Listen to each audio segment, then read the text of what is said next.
sudah menuntun apa belum gitu. Sebagai pamong, kita dapat memberikan tuntunan melalui pertanyaan-pertanyaan reflektif dan efektif agar kekuatan kodrat anak terpancar dari dirinya.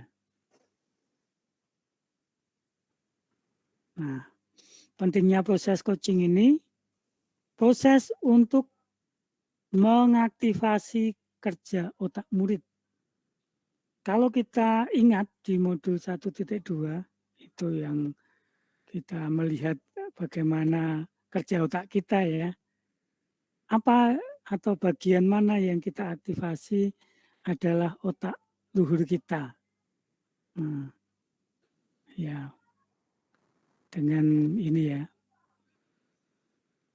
berpikir lambat, ya, reflektif gitu.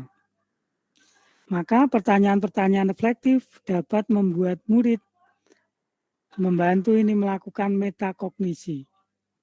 Bahwa ternyata di dalam kehidupan kita, itu setiap hal itu bisa selalu terkait dengan hal yang lain. Nggak ada yang parsial, nggak ada yang berdiri sendiri. Ini ketika misalnya teman-teman melihat ini, apa yang teman-teman pikirkan coba? Boleh direspon di kolom chat. Coba lihat. Lihat ini udah. Apa yang teman-teman pikirkan? Silakan ditulis di kolom chat.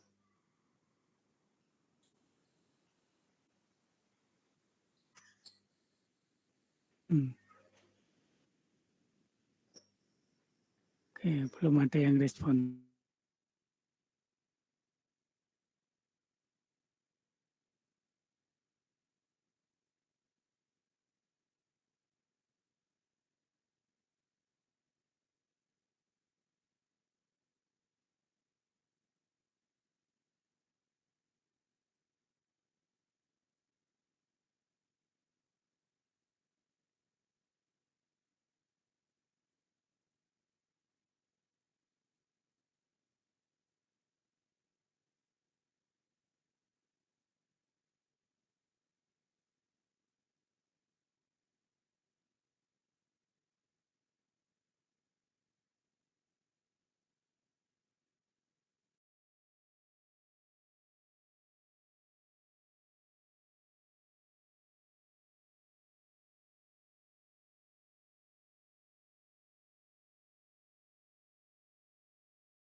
Kemudian pemberdayaan,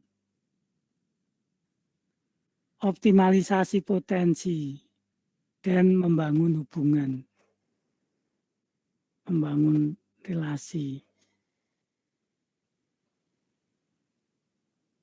Ini 4 prinsip kuncinya.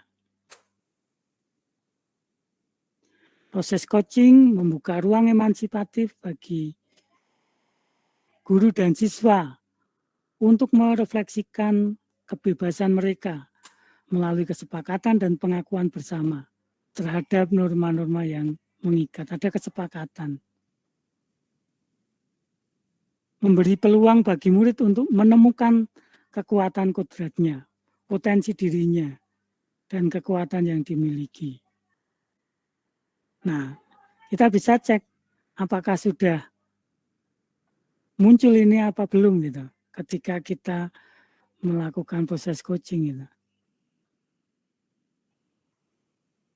Sebagai sebuah latihan menguatkan semangat Tutwuri Handayani, ya, mengikuti, mendampingi, mendorong kekuatan kodrat secara holistik berdasarkan cinta kasih dan persaudaraan tanpa pamrih, tanpa keinginan menguasai dan memaksa.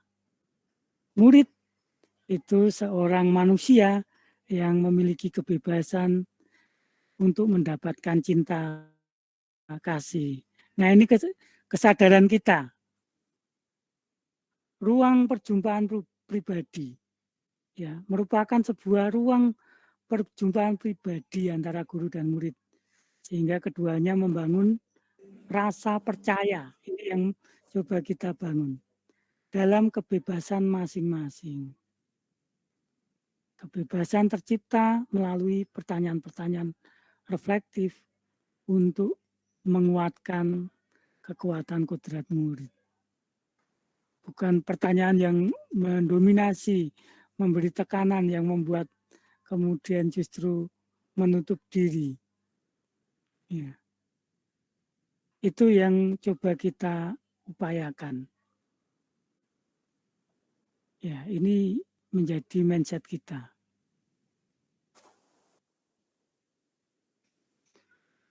Nah, dalam praktik seringkali banyak peran-peran yang bisa kita lakukan ya ketika mendampingi anak kita. Baik itu sebagai konselor, mentor maupun coach ya. Nah, tergantung kita nanti atau situasinya membutuhkan peran yang mana. Guru diharapkan menjadi pemimpin pembelajaran. Sebagai pemimpin pembelajaran, kita tentunya memainkan banyak peran. Terkadang untuk menghadapi murid, kita menjadi seorang konselor. Kalau si murid punya masalah, nah bagaimana kita mengajak si anak memecahkan masalah itu. Atau suatu saat menjadi mentor, ya. Bagaimana kita berbagi pengalaman untuk membantu mengembangkan diri si murid. Mungkin perlu tips-tips yang secara langsung bisa dipraktekkan gitu.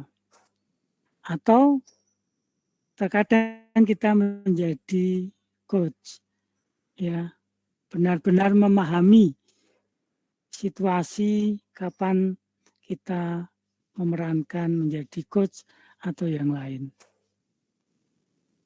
Ini yang perlu kita perhatikan dalam proses pendampingan, proses menuntun si anak. Oke. Kemudian arti ini sebagai paradigma pendampingan coaching sistem Among. Ada 4 unsur: apresiasi, kemudian rencana, ketulusan, dan inquiry ya. Kalau kita coba urai ya, dalam proses coaching, seorang coach memposisikan coach sebagai mitra atau menghormati setiap apa yang dikomunikasikan.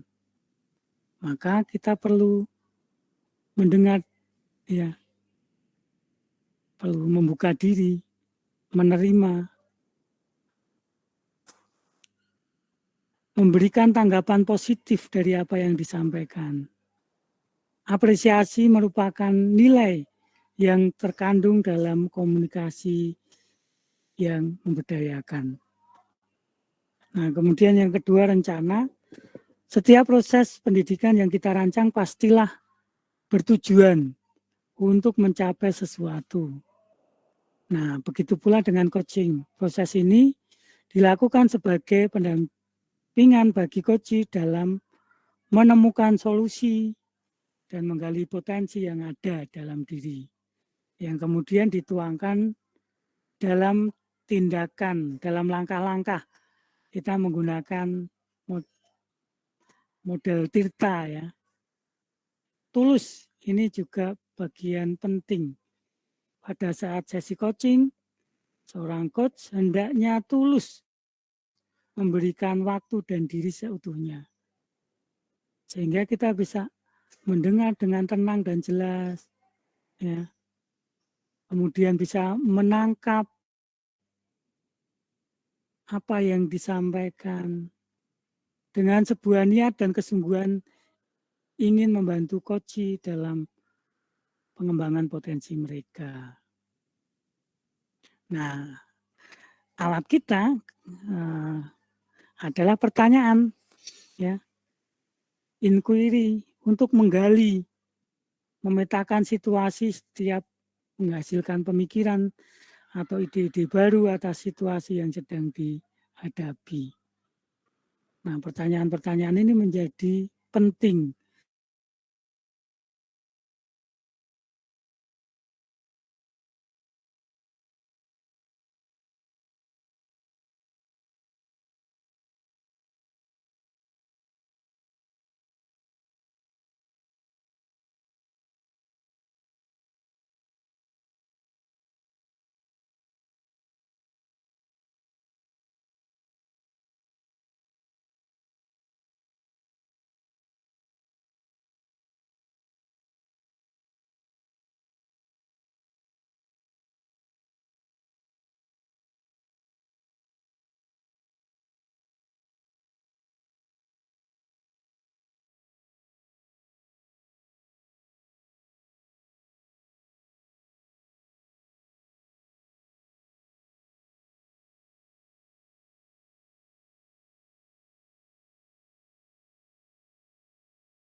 ya, tidak, dan seperti itu. Itu yang saya pahami, Pak.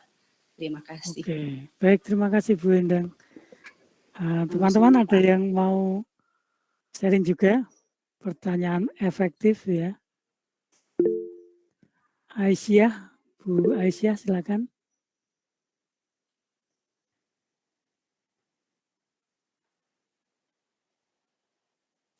Silakan Bu Aisyah. Bu Aisyah, Pak Yudis, Bu Aisyah. Oh ya, Bu Aisyah. Oh belum. Ini apa ini? Pak Lalu Ekan, boleh duluan. Ya. Terima kasih Pak.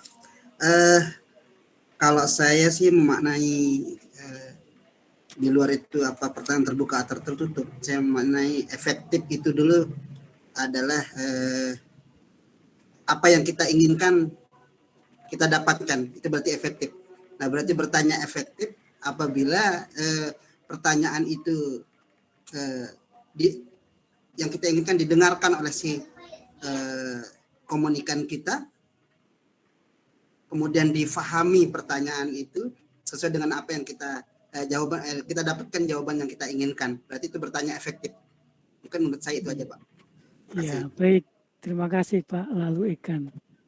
Ini Bu Aisyah ini sepertinya bicara, cuman kok nggak kedengeran ya? Ya. Oh, ada gangguan teknis. Baiklah. Oke, ada lagi satu lagi boleh teman-teman yang mau berbagi? Ya, silakan Ibu Ida. Ya, Pak, terima kasih. Benar tadi yang dikatakan teman-teman tadi, bahwa ketika kita bertanya secara efektif itu bukan hanya jawaban singkat yang kita inginkan seperti yang tidak, tetapi bisa memancing Kuci juga untuk mengungkapkan apa yang dia rasakan secara emosi dan juga dapat mengungkapkan melalui bahasa tubuhnya. Mungkin itu Pak yang saya pahami dulu. Terima kasih.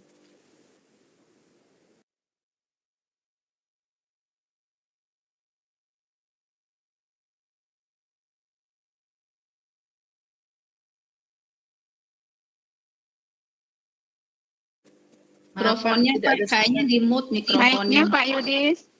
Tinggi mute Pak. Aduh, maaf. Iya.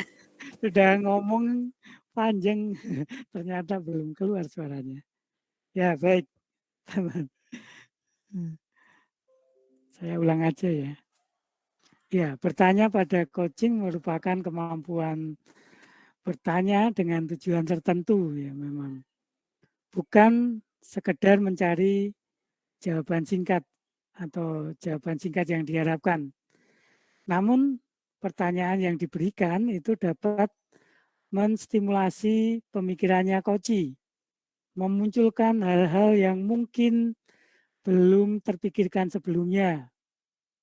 Ya, mengungkapkan emosi tadi ya, dan nilai dalam diri yang dapat mendorong Kuci untuk membuat sebuah aksi bagi pengembangan potensi diri.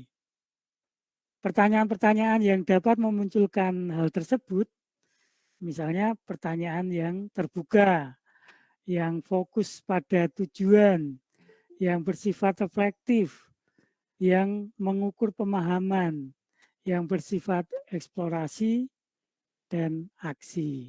Ya, oke, baik teman-teman, terima kasih sudah berbagi dan saling melengkapi satu dengan yang lain.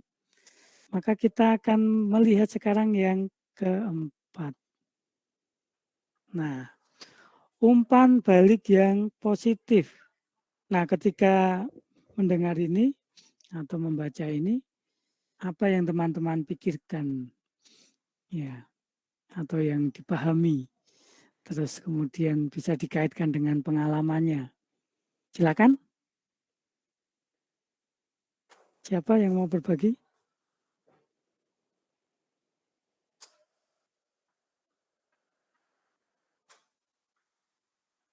Oh, saya kira resen ternyata keluar rapat. Ya. Oh ini ya banyak yang sinyalnya lemah ya. Oke. Oke, Bu Endang lagi. Oke, nggak apa-apa. Silakan Bu Endang. Ya, terima kasih Pak. Umpan balik positif itu adalah umpan balik yang diberikan kepada koci agar memunculkan potensinya serta menginspirasi koci sehingga umpan balik yang kita berikan itu bisa menuntun potensi-potensi yang ada pada koci. Itu pemahaman saya Pak. Ya, ada pengalaman yang bisa dibagikan Ibu terkait itu?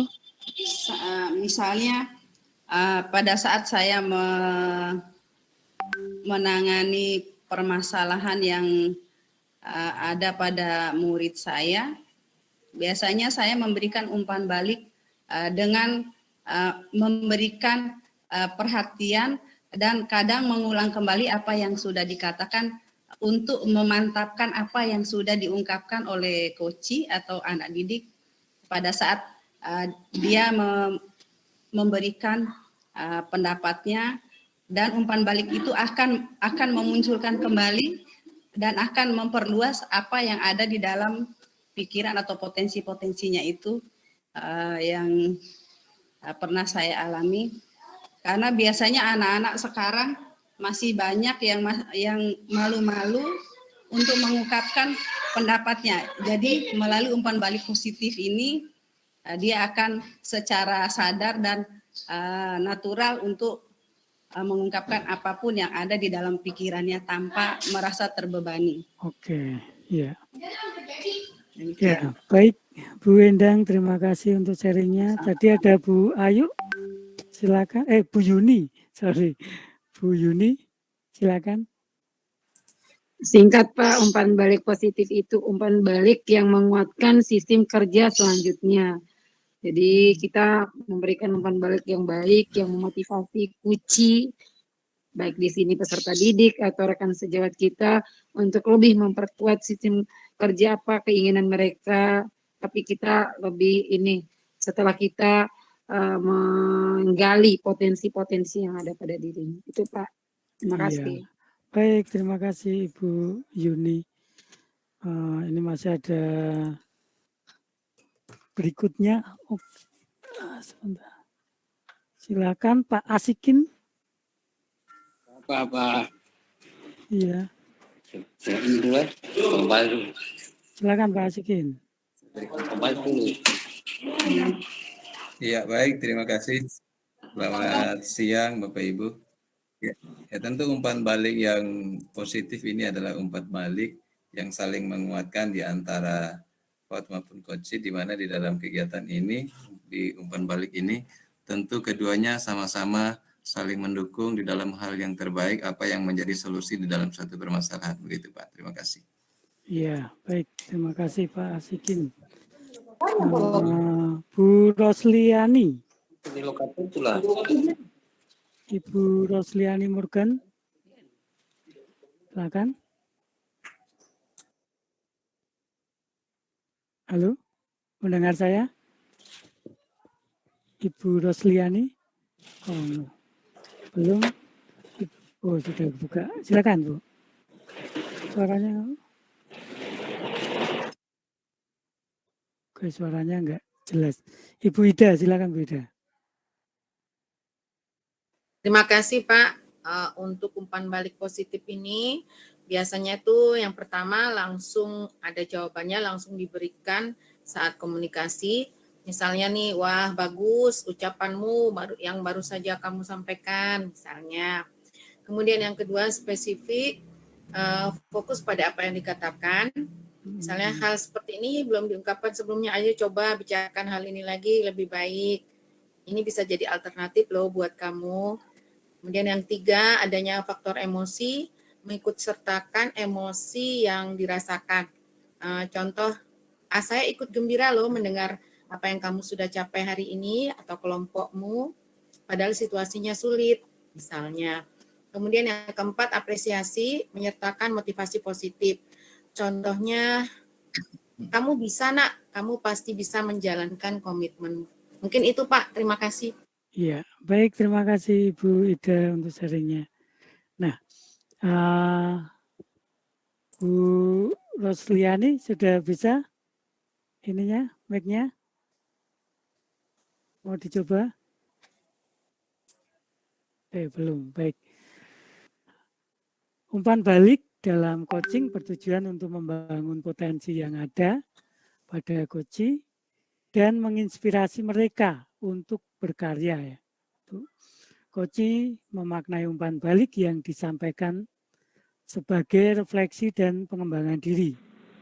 Nah, secara khusus diberikan pada coach ketika dalam proses coaching ada hal-hal yang tidak terduga muncul atau hasil dari coaching ini berbeda dari yang coach pikirkan. Nah, terima kasih untuk sharing-sharingnya tadi ya. Oke, baik. Pak Asikin mic-nya kayaknya masih kebuka. Terima kasih. Baik, kita lanjutkan teman-teman. Nah, dalam proses coaching ini tadi ya, pertanyaan dan pertanyaan itu menjadi penting. Nah, setiap pertanyaan itu pasti akan terkait dengan jawaban tertentu, punya tujuan tertentu. Kalau kita mau mendalami sesuatu, kita bisa menggunakan apa? Kalau kita mau mengungkapkan orang atau dimensi sosialnya, ya kita bisa menggunakan siapa. Ini sederhana, ini pertanyaan dasar tetapi penting untuk kita ingat, untuk kita kuasai ya. Kalau kita butuh tempat, ya pertanyaannya di mana dan seterusnya. Kalau kita pengen mendalami bagaimana prosesnya itu terjadi, nah bagaimana ini menjadi pertanyaan pemandunya.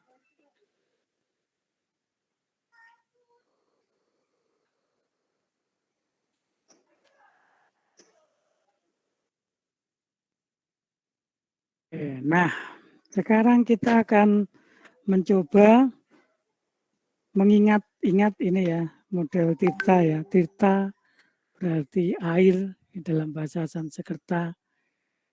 Ibaratnya air itu dia punya ini ya, arah ya, punya tujuan mengalir ke tempat yang lebih rendah. Maka tugas kita, sebenarnya dia sudah bisa bergerak sendiri ya, memastikan agar air itu mengalir tanpa sumbatan, melihat alurnya sudah ada belum gitu. Nah, coaching ini alat untuk menyingkirkan jembatan-jembatan itu.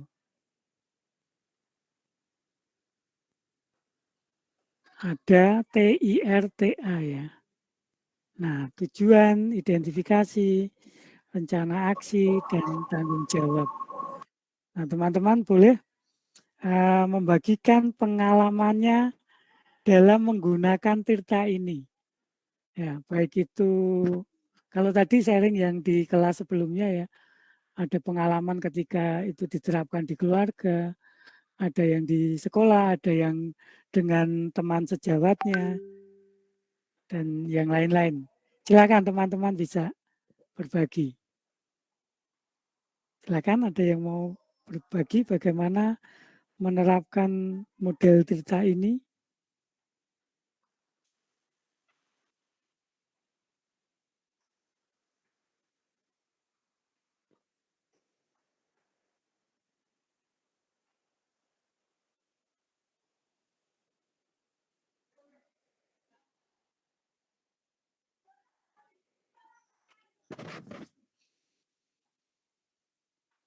Halo teman-teman.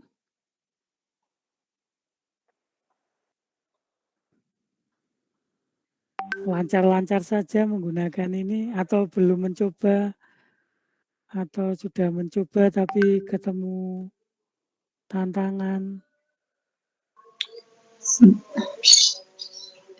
Ya, Bu Rosliani, ya, silakan.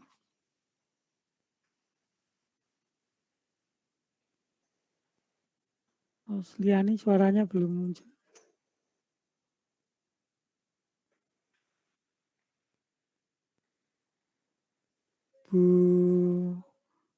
Bu Dina. Ya, terima kasih Pak atas kesempatannya. Izin berbagi tentang penerapan tirta gitu Pak, dalam keseharian. Contoh mungkin dengan rekan sejawat atau kepada murid sendiri. Namun beberapa kendala setelah saya memahami apa itu tirta Pak, izin berbagi, ada prosesnya. Dari singkatan dari tirtanya sendiri sering ada yang hilang Pak. Kadang tidak menekankan ada rencana aksi atau komitmen, tanggung jawab kepada coach sendiri. Mungkin lebih kepada sekedar sampai di tujuan, identifikasi, atau rencana aksinya ada, komitmen ada, namun tidak melupakan tahap identifikasi. Jadi belum seutuhnya kalau pengalaman saya, Pak. Iya. Baik, nggak apa-apa Bu. Yang penting Pak, sudah mencoba, tinggal berlatih, kemudian direfleksikan lagi. Sudah sejauh mana? Oh ternyata ada bagian terima yang kasih belum. Pak, gitu. berusaha Pak. Nah. Oke, terima kasih Bu Dina sharingnya. Selanjutnya Bu Endang, silakan. Ya, baik Pak, terima kasih untuk kesekian kalinya. Coaching model tirta ini, kalau pengalaman saya untuk dicoba dengan rekan sejawat tidak begitu kesulitan, lancar-lancar saja karena mungkin sesama seusia dan rekan sejawat juga sudah mampu untuk memikirkan dan menjawab pertanyaan-pertanyaan yang diberikan dengan baik. Sementara dengan anak didik, saya sudah pernah mencoba, hanya di situ untuk urutan tirta yang berdasarkan pengertiannya ini sudah bisa dilakukan, cuman pada saat kita mengidentifikasi dan pada bagian rencana aksi, anak masih tidak begitu banyak mengungkapkan atau memperlihatkan potensi-potensi ini, mungkin karena kebiasaan kita anak-anak sekarang belum terbiasa untuk mengungkapkan pendapat dan menjawab pertanyaan yang lebih dalam lagi. Mereka hanya mampu menjawab pertanyaan dengan beberapa kalimat saja dan tidak bisa mengungkapnya lebih luas lagi. Itu yang saya alami di kelas. Kebetulan saya mengajar di kelas 6, jadi anak-anak juga sudah mulai paham, cuman dalam menjawab dengan lebih luas itu yang masih terkendala. Itu pengalaman saya, Pak. Iya, baik, terima kasih Bu Endang. Ya, memang mengungkapkan sesuatu itu butuh latihan ya. Orang kadang di awal-awal mungkin nggak sinkron antara yang dipikirkan dengan yang diungkapkan gitu. Yang di dalam pikiran tuh sudah banyak, tetapi ketika menyampaikan entah karena belum terbiasa, entah karena grogi bisa hanya sedikit saja atau malah justru berbeda. Nah ini juga menjadi hal-hal yang bisa kita perhatikan, atau setiap anak bisa jadi juga beda cara mengungkapkannya gitu. Nah ini yang perlu dikenali ya. Baik, terima kasih Bu Endang. Selanjutnya Bu Yuni, silakan. Sama Pak.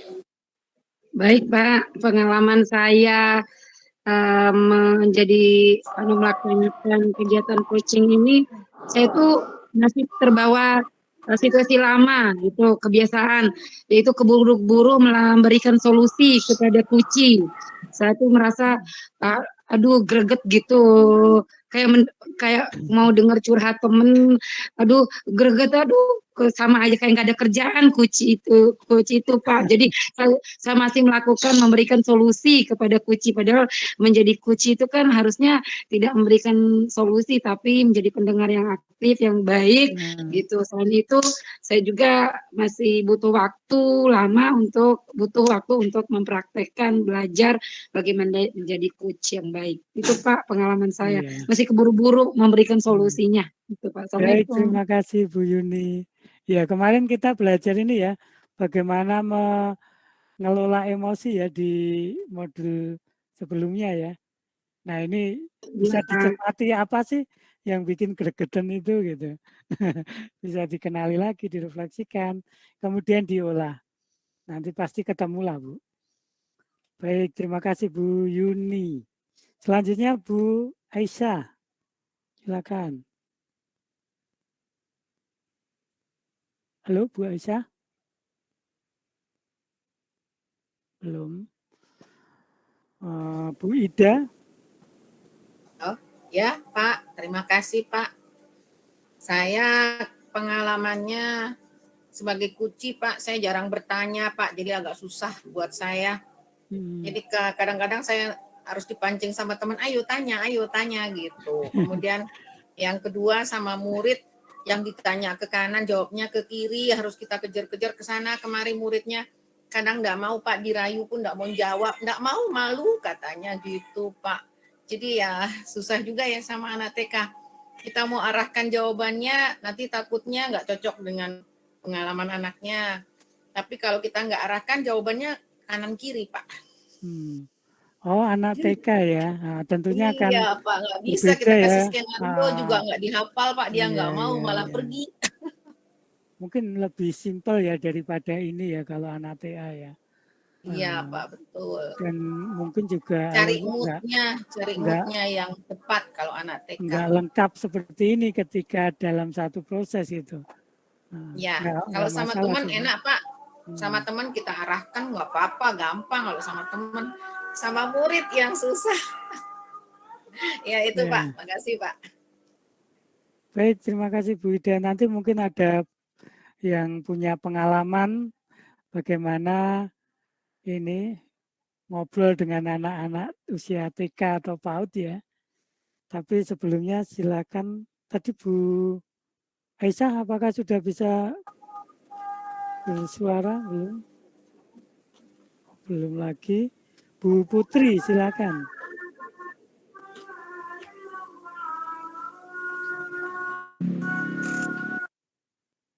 Bu Putri ya.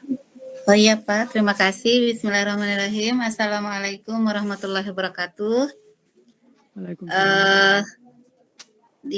Terima kasih Pak atas kesempatannya. Di sini saya berbagi pengalaman tentang coaching. Nah, kalau sesama rekan sejawat itu kendalanya itu adalah ada rasa was-was dalam hati ketika kita mengajukan pertanyaan-pertanyaan yang nantinya nih orang kayaknya menguasai pembicaraan, seperti itu kalau sesama rekan. Itu mungkin kendalanya. Kemudian takutnya nanti ketika kita sudah berbicara, tema yang kita bahas itu berkembang dari tema yang kita sedang bicarakan. Jadinya kurang terarah dan tidak fokus. Kalau itu kendala yang pernah terjadi, yang saya alami ketika latihan coaching kemarin. Kemudian kalau untuk anak-anak, khususnya untuk anak kelas 1 SD itu adalah kendalanya menggunakan bahasa yang sederhana, yang bisa dipahami oleh anak itu. Sama kayak tadi, ketika bertanya tujuan diskusi apa nih yang ingin Wina capai dari diskusi hari ini. Kadang anak itu bingung, Bu Guru apa itu diskusi katanya. Oh iya, jadinya tujuan apa nih yang ingin Wina dapatkan dari pembicaraan kita hari ini. Kita kan ngomong-ngomong nih. Nah, jadinya kendalanya itu ketika kita menggunakan bahasa sederhana, mampu membuat anak itu mengerti dan mengungkapkan tenang perasaannya, tentang gagasannya, tentang refleksi dari peristiwa yang pernah dialaminya. Mungkin itu aja kesulitannya kalau untuk anak 1 SD itu, Pak. Baik, terima kasih. Itu anak 1 SD, anak TK hampir sama ya. Kalau Iya. kita menggunakan kata ini untuk langsung ditanya.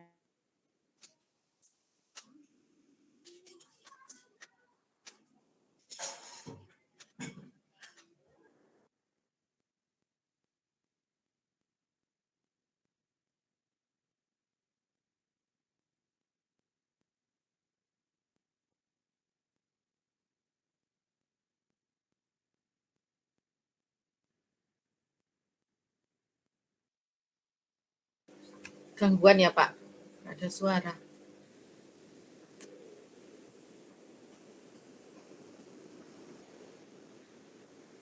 Pak Yudi. Ya, Bu Oke enggak dengar suaranya, Bu? Iya, Pak Yudinya hilang. Sama. Iya, suaranya Pak Yudinya yang terlempar. Lempar. Maaf saya ngilang ini tadi. Iya Pak. Tahu-tahu menghilang. Ya, kita ini ya. Sinyal, Pak. Ini jadi orientasinya kita ya. Kalimat-kalimat ini. Cuman kalau dengan anak TK, dengan anak SD kelas 1 ya kita bahasakan ulang itu yang mudah dipahami. Iya. Nanti cari teman-teman yang biasa berkomunikasi dengan anak-anak TK misalnya, kalau tujuan itu apa sih? Misal apa yang kamu inginkan, apa yang kamu mau, atau apa, cari bahasa yang lebih sederhana gitu. Identifikasi ini juga berat nih untuk anak-anak usia itu gitu. Iya, untuk menggali pertama itu Pak, untuk mereka berani bersuara itu tahap awal mungkin Pak ya, sulit juga yang di sana itu kemarin. Dan mungkin untuk anak-anak yang kecil ya belum selengkap ini ya. Mungkin karena tahapnya kan masih eksplorasi ya, 0 sampai 8 tahun ya, sampai 6 tahun pertama itu. Ya kita lihat tahap perkembangannya anak itu sampai di mana gitu, sudah bisa diajak refleksi belum gitu. Kalau belum ya kita nggak usah masuk ke sana dulu. Oke, begitu. Terima kasih Ibu Putri. Ibu Rosliani dari tadi, coba Bu buka mic-nya, silakan. Halo Bu Rosliani? Belum ya. Ibu Emi, silakan. Pak, terima kasih atas kesempatannya. Assalamualaikum warahmatullahi wabarakatuh. Mohon izin Pak Ibu untuk share pengalaman ya menjadi coach. Yang pertama dengan siswa tentunya ya. Ada satu siswa pernah ditangani pada waktu itu memang cukup trouble ya. Karena mencari perhatian, terkadang melakukan sesuatu itu di luar kontrol dirinya seperti itu. Maka yang dilakukan pertama yang pernah saya lakukan dengan anak itu, duduk bersama tentunya adalah bukan dengan banyak orang ya, berdua saja. Kemudian di situ saya menjelaskan bagaimana keinginan saya sebagai seorang guru terhadap dirinya, harapan bahwa saya sebagai seorang guru menginginkan dia menjadi anak yang baik, anak yang disenangi oleh teman-temannya. Kemudian saya melemparkan pertanyaan kepada Ananda, kenapa Bu Guru ingin seperti itu? Terus kemudian kakak pernah melakukan apa sehingga membuat Bu Guru sedih seperti itu? Baru dari situ, alhamdulillah Ananda juga proaktif ya, mau bercerita, mengungkapkan apa yang pernah dilakukan, sehingga dari situ kita berusaha untuk mengidentifikasi permasalahan yang muncul antara dirinya, keinginan dirinya dengan harapan dari saya sebagai seorang guru. Baru di situ kita membuat sebuah kesepakatan sebagai rencana aksinya, dan model Tirta ini mungkin baru ya, tapi sebenarnya semua guru yang hadir di sini pasti sudah melaksanakannya seperti itu. Dan rencana aksinya adalah kita membuat kesepakatan bahwa antara saya dengan Ananda, bagaimana nantinya dia bisa kalau yang tadinya bereaksi sangat cepat, reaktif seperti itu, bisa menahan dirinya, bisa mengontrol secara pelan-pelan seperti itu. Misalnya intensitas memukul dia, misalnya dalam satu hari yang biasanya itu adalah sekitar 5 kali, dengan adanya rencana aksi kontrol diri dengan kesepakatan itu bisa dikurangi seperti itu, misalnya dari 5 menjadi 3, 2, akhirnya lama-lama menjadi tanggung jawab dia untuk menjaga fisiknya, tangannya atau kakinya untuk menyakiti teman-temannya seperti itu.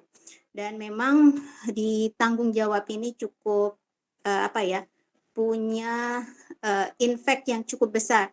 Ketika anak-anak itu kita berikan tanggung jawab dan kepercayaan, mereka banyak merasa bahwa saya dihargai seperti itu. Dan ini yang saya sendiri rasakan. Kemudian ketika menjadi coach untuk sesama rekan guru ya, ketika menyusun rencana pembelajaran, terutama kurikulum seperti itu. Yang ketujuan, identifikasi, kemudian rencana aksi, hampir semuanya bisa dilaksanakan. Namun tanggung jawab ini yang mungkin perlu untuk ditekankan kembali, bagaimana ketika selesai dari kucing seperti itu, bentuk tanggung jawab dari kucing sendiri adalah menyelesaikan tugas ketika diberikan kucing tentang kurikulum itu sendiri. Mungkin itu saja, Pak. Ya. Oke, terima kasih Bu Emi untuk sharingnya. Baik, satu lagi yang terakhir Bu Haliana, silakan.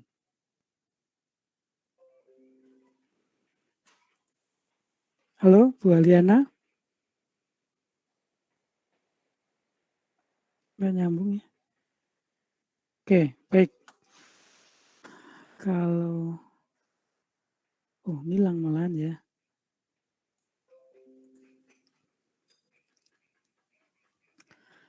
Oke, baik teman-teman, terima kasih untuk sharingnya. Semoga bisa menguatkan satu yang lain. Tadi muncul juga dari sharing itu, kalau dengan teman sejawat itu tantangannya adalah was-was gitu, ya, was-was gitu. Kemudian dengan anak usia kecil tadi menyederhanakan bahasa, kemudian juga alur ini tidak lengkap gitu. Nah, kalau temanya berkembang itu bagaimana gitu? Ada teman-teman yang mau merespon ini tadi was-was bila dengan teman sejawat, kemudian jika temanya berkembang, mungkin itu dulu. Kalau yang TK tadi sudah saya jawab ya. Bu Emi, silakan.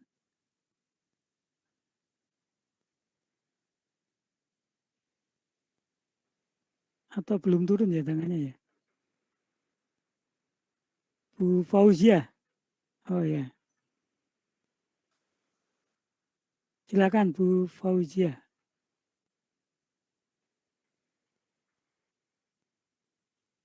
Oke. Nah, baiklah.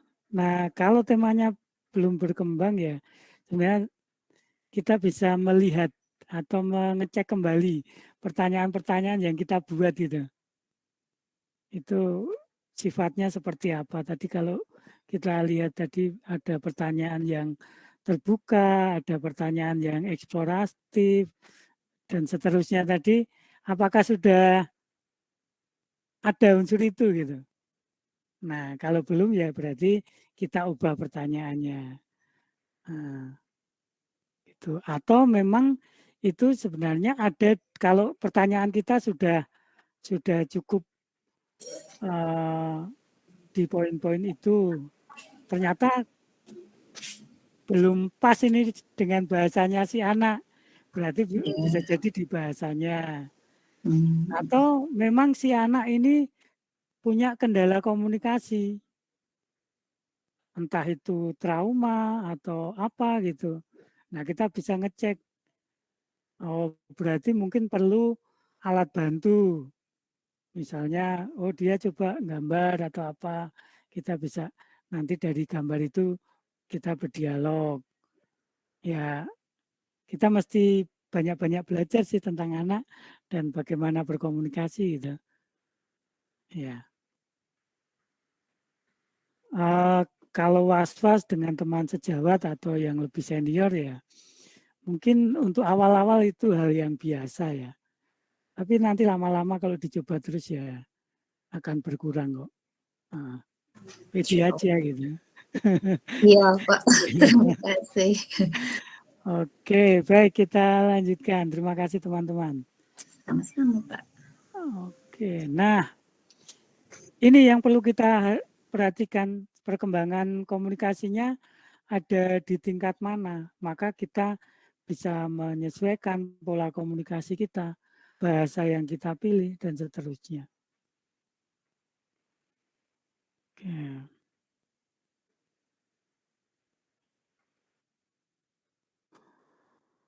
Oke, sebelum ke pesan kunci, saya akan ngajak melihat tadi refleksinya teman-teman ya. Mungkin ada pertanyaan yang belum terjawab. Kita ambil di tantangannya ya. Menggunakan kata atau pertanyaan yang bisa dipahami oleh Koji ya. Ya kita mesti kenali Kojinya usianya berapa, kemudian kebiasaan komunikasinya seperti apa gitu. Menggunakan kalimat efektif. Ini memang perlu latihan sih. Kita cek kalimat yang kita gunakan. Terus besok diubah, nanti diubah, nanti lama-lama efektif lah. Menata kata yang tepat sehingga mampu merangsang umpan balik. Oke, oh ini teman-teman sepertinya sudah ini ya waktunya sholat ya di situ ya. Di Kota Mataram. Kita tinggal 3 Iya menit Pak, sih. kita di Bima dari tadi aja. Apakah kita cukupkan saja, teman-teman? Iya. Enggak apa-apa, bisa dilanjut Pak kalau memang masih ada waktu. Iya. Kita juga yang masih ini mau merespon dari pertanyaan yang tadi dimunculkan, apakah sudah terjawab atau belum bisa diungkapkan. Nanti kita jawab bareng-bareng dengan teman yang lain. Teman-teman yang mau sholat silahkan aja. Tidak apa-apa. Alhamdulillah. Oke, silakan. Coba kita cari nih. Ini Bu Ida tadi udah ya.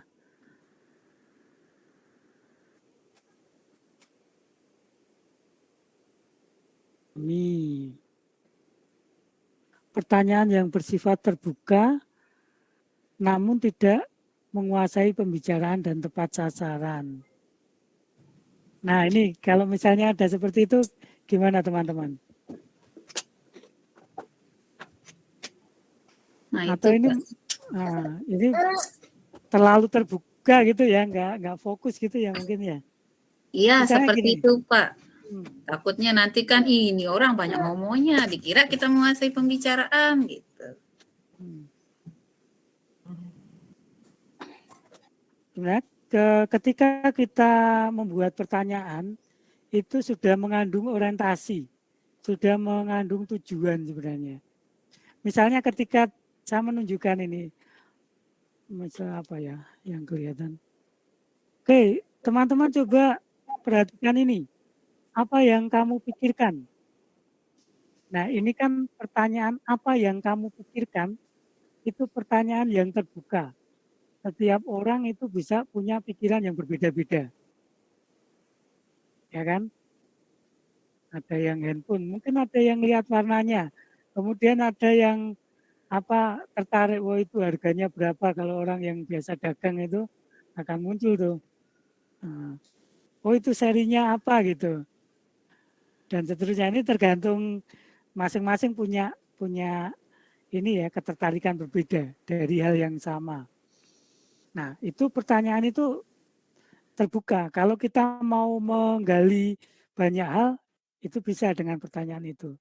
Tetapi kalau kita sebenarnya punya tujuan juga, misalnya saya pengen sebenarnya orientasinya nanti memunculkan jumlah, maka ada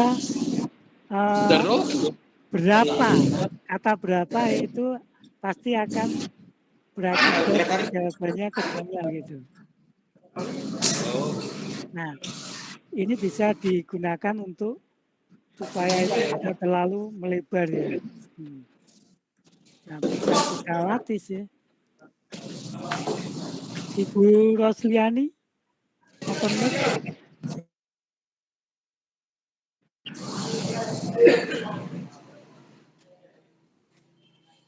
Oke, kayaknya kepencet ini ya.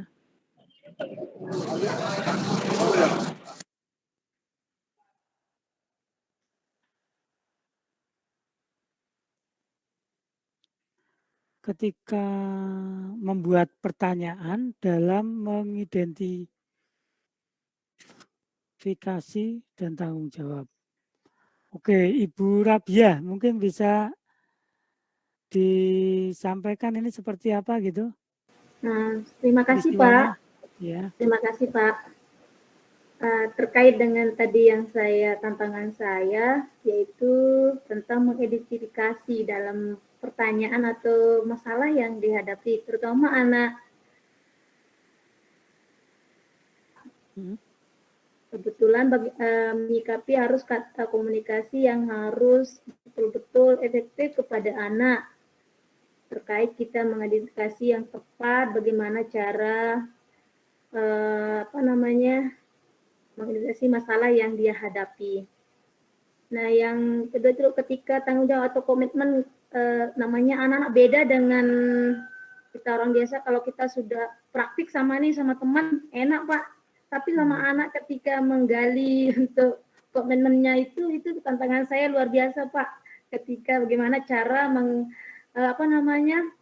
membuka anak itu untuk membuat sesuatu yang membuat dia, bagaimana cara dia mengkomitmen apa yang dalam masalah yang dia hadapi. Itu Pak, terima kasih.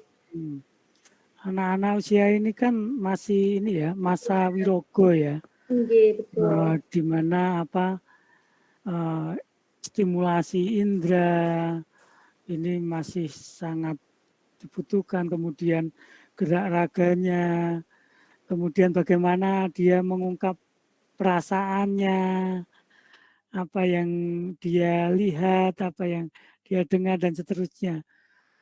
Enggak, mungkin belum banyak-banyak, baru seputar-seputar itu Bu. Iya, jadi tuntutannya bukan seperti anak-anak yang lebih gede, anak-anak yang SMP, dia sudah bisa merefleksikan. Enggak, mungkin baru kalau kamu kena ini kepukul gini rasanya gimana, suka apa enggak gitu. Itu udah keren itu, bisa ngungkapin itu gitu. Ya, tetap berbeda nanti yang muncul ya, lebih simple, lebih yang indrawi itu dia bisa mengungkapkan gitu. Nah, kalau diajak ke yang abstrak-abstrak juga belum dia. Nilai-nilai gitu ya, belum. Nah. Oke. Oke teman-teman, sudah jam 15.04 di sini. 4 menit sudah lewat dari waktu yang dijadwalkan. Apakah mau kita cukupkan? Atau masih ada yang pengen menyampaikan sesuatu sebelum kita tutup?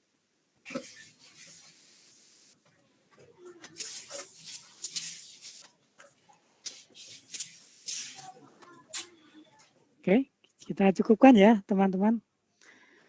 Baik, terima kasih Ibu Bapak untuk proses belajar kita bersama. Terima kasih banyak. selama 90 menit ini. Ya, banyak hal kita bisa berbagi, bisa saling menguatkan. Ya. Amin. Proses teman-teman belum selesai ya sampai di sini ya. Belum, Nah, Pak. ini Masih baru banyak. awal lah, sampai modul terakhir pun itu proses awal untuk nanti perubahan yang lebih jauh. Kita bareng-bareng bagaimana.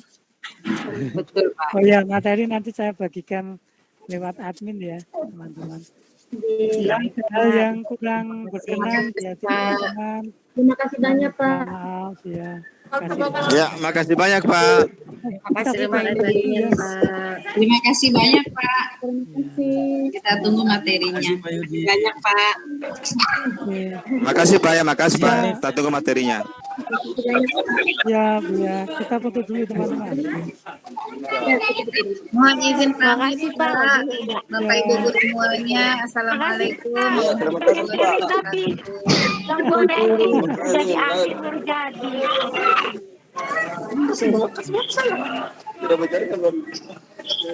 Ya, makasih Pak. Mudah-mudahan sehat selalu.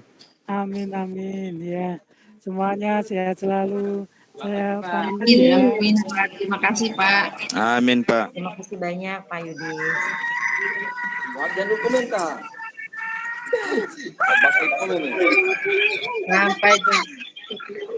Sampai jumpa lagi, Pak. Teman semuanya. Izin live. Izin live. Terima kasih. Bapak Ibu semuanya.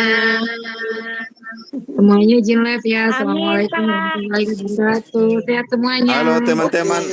Semoga ini bisa bertemu kembali tahun 2022. Amin. Iya. Selamat tahun baru. Halo. Sampai ketemu 2022. Ya, selamat Natal teman-teman dari Bima. Oh ya, terima kasih banyak untuk ucapannya. Izin live Bapak Ibu. Terima kasih teman-teman.